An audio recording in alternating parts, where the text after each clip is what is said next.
میں نے تقریباً 5-6 سال اجتماعی قربانی کا کام کیا ہے. میں نے 5-6 سال کیا ہے؟ اجتماعی قربانی. جانور اپنے انویسٹ کر کے جانور منگواتا تھا, خود بھی بعض دفعہ لے کے آتا تھا, پھر لڑکوں کے ذمہ لگایا, اور پھر اجتماعی حصے. ہر لڑکے کی ذمہ داری تھی کہ لوگوں کو بتاؤ کہ یہ اجتماعی قربانی وہ والی قربانی نہیں ہے جو مدرسوں میں ہوتی ہے, یہ مفتی صاحب کا بزنس ہے, اور ہم اتنے کا حصہ فروخت کر رہے ہیں, ہمیں پڑا نہیں ہے اتنے کا, فروخت اتنے کا کر رہے ہیں.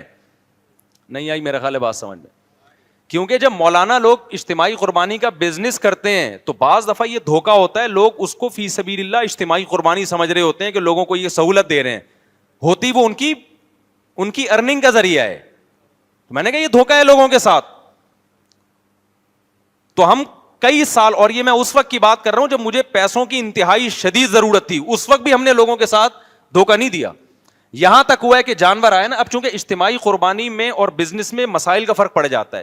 جب آپ اجتماعی قربانی کرتے ہیں, خوب سمجھ لیں مسئلہ, جب آپ اجتماعی قربانی کرتے ہیں تو آپ لوگوں کے نمائندے اور وکیل ہوتے ہیں.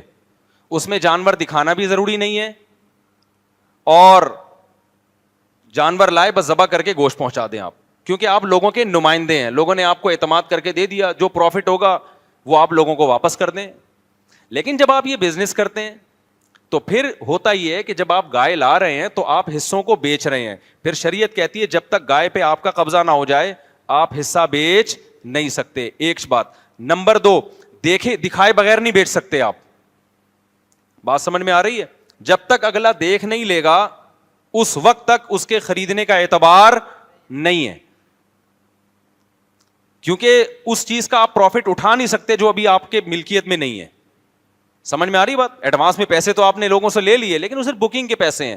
تو آپ نے کیا کرنا ہے, جب آپ اجتماعی قربانی کے لیے جانور لے کر آئے تو آپ نے اس جانور کو دکھانا ہے ان کو کہ یہ جانور ہے, اب آپ بتاؤ آپ نے حصہ اس میں اتنے کا خریدنا ہے یا نہیں خریدنا. اس کو پورا حق ہے کہ وہ حصہ مسترد کر دے.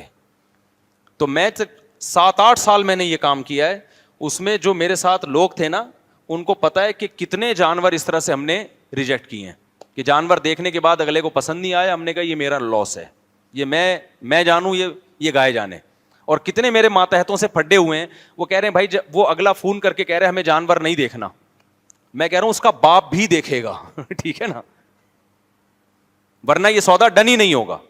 پھر ہم جو باہر ملکوں میں, امریکہ میں, ان کو ہم ویڈیو بنا کے بیچتے تھے جانوروں کی. تو اس پہ بہت سارے لوگ گواہ ہوں گے جنہوں نے بھی میرے ساتھ اجتماعی کاروبار میں, اجتماعی قربانی میں جو حصہ لیا, تو بہت سارے لوگ ہیں. تو کتنی ٹینشن ہے نا اس میں, جانور دکھا رہے ہو, پھر وہ آ رہا ہے بندہ دیکھ رہا ہے. ایک دن ایسا ہوا کہ رات کو گائے آئی ہے, اگلے دن صبح بقرعید ہے, وہ گائے انتہائی باریک. اب جو لے کر آئے نا گائے شارٹ ہو گئی تھی, تو انتہائی باریک. اب جن کے حصے تھے میں نے ان کو لڑکوں کو کہا کہ ان کو فون کرو کہ یہ گائے آ کے دیکھو, اگر پسند نہیں آ رہی تو پیسے واپس. اب جو لے کر آئے نا بندہ, وہ کہہ رہا ہے یار, وہ فون کر کے کہہ رہا ہے مفتی صاحب بس ہمیں قبول ہے جیسی بھی ہے. میں نے کہا بھائی یہ شرعی مسئلہ ہے, جب تک وہ دیکھے گا نہیں اس وقت تک ہو نہیں سکتا. ہم اس کی وکیل نہیں ہے نا, ہم تو سیلر ہیں نا, ہم تو بیچ رہے ہیں. تو جو بیچنے والا ہے وہ خریدار کا وکیل اور نمائندہ نہیں بن سکتا. میں نے کہا خود نہیں آتا, یہاں کسی کو نمائندہ بنائے اپنا. وہ نمائندہ اس گائے کو دیکھے گا, اس کو سمجھ میں آئے گی تو ٹھیک ہے, وہ مجھے پتا تھا یہ سمجھ میں نہیں آئے گی, یہ پتہ نہیں کیا اٹھا کے لے آیا تو. تو وہی ہوا, بندے آئے ان کو سمجھ میں نہیں آئی, ہم نے سارے پیسے کیا کر دیے واپس. پھر جن کی سمجھ میں آئی ان کو دے دی ہم نے, جس کو آ رہی ہے تو کیا کریں. ایک تو اتنی چھوٹی سی گائے تھی. ایک بندے کو میں نے کہا بھائی دیکھے بغیر حصہ اس میں بک نہیں ہوگا, آپ کو دیکھنا پڑے گا. وہ کہہ رہے ہیں مفتی صاحب آپ پہ اعتماد ہے. میں نے کہا آپ کو دیکھنا پڑے گا کیونکہ میں یہ حصہ بیچ رہا ہوں میں حصہ. تو گائے آ گئی ہے, آپ دیکھ لو اس کو. وہ صاحب جب آئے نا تو کہنے لگے اس میں 7 حصے نکل آئیں گے.